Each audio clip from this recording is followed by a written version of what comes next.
Au cœur de la Casamance, là où les rivières serpentent entre les rizières vers émeraude et où les palmiers se balancent au rythme du vent marin, vivait un garçon nommé Modou. Orphelin très jeune, il avait trouvé refuge auprès de sa grand-mère, Awa, une femme sage qui connaissait les secrets des plantes et les légendes anciennes. Modou n'était jamais seul. Son plus fidèle compagnon était un âne maigre au poil gris tacheté, qu'il avait baptisé Ndiambour. Les autres enfants du village se moquaient souvent de lui. « Ton âne ne vaut rien, Modou. Il est trop vieux, trop lent », criait-il en riant. Modou, lui, souriait et caressait la crinière éparse de Ndiambour. « Ils ne savent pas qui tu es, mais moi, je sais. Tu es plus courageux que tous. » Leur quotidien était simple. Porteur du bois, transporter de l'eau, accompagner Awa jusqu'au marché hebdomadaire. Mais un jour, tout bascula. Une nuit, des nuages noirs venus de l'océan envahirent le ciel. Le vent hurlait comme un esprit en colère.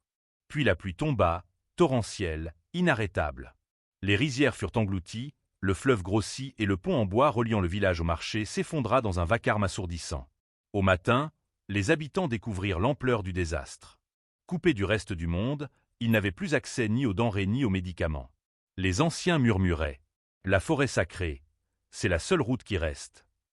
Mais nul n'osait s'y aventurer. On disait que des esprits y erraient depuis des siècles. Modou prit une décision. « J'irai. Ndiambour et moi, nous trouverons un passage. » Modou attacha une calebasse d'eau et quelques boules de mil sur le dos de Ndiambour. Le cœur battant, ils franchirent la lisière de la forêt sacrée. Dès qu'ils entrèrent sous la canopée, la lumière changea. Un vert profond baignait les lieux, les chants des oiseaux se transformèrent en murmures étranges.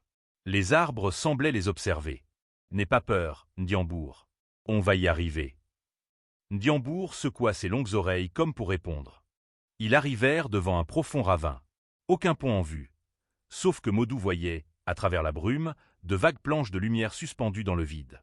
Une voix résonna, grave et lointaine. Seuls ceux qui font confiance à leur cœur peuvent traverser. Modou ferma les yeux et prit la main de Ndiambour sur la bride. Ensemble, ils marchèrent, dans le vide. Chaque pas faisait apparaître une planche de lumière sous leurs pieds. Plus loin, une hyène immense surgit, son pelage enflammé, ses yeux rouges comme la braise. Elle grognait et encerclait Modou et Ndiambour. Au lieu de fuir, Modou chanta une vieille berceuse que sa grand-mère lui avait apprise. La hyène se calma, s'assit et s'inclina devant eux. Au centre de la forêt, un baobab gigantesque, plus vieux que le temps, parlait d'une voix profonde.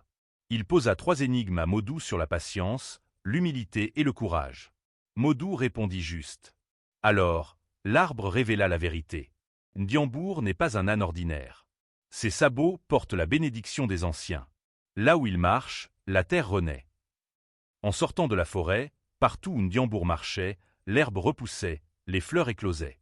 Ils tracèrent un nouveau chemin jusqu'au marché. Quand Modou revint au village, les habitants crièrent de joie. L'âne moqué devint le héros. Et depuis ce jour, on raconte aux enfants. Même le plus humble des compagnons peut cacher une force sacrée.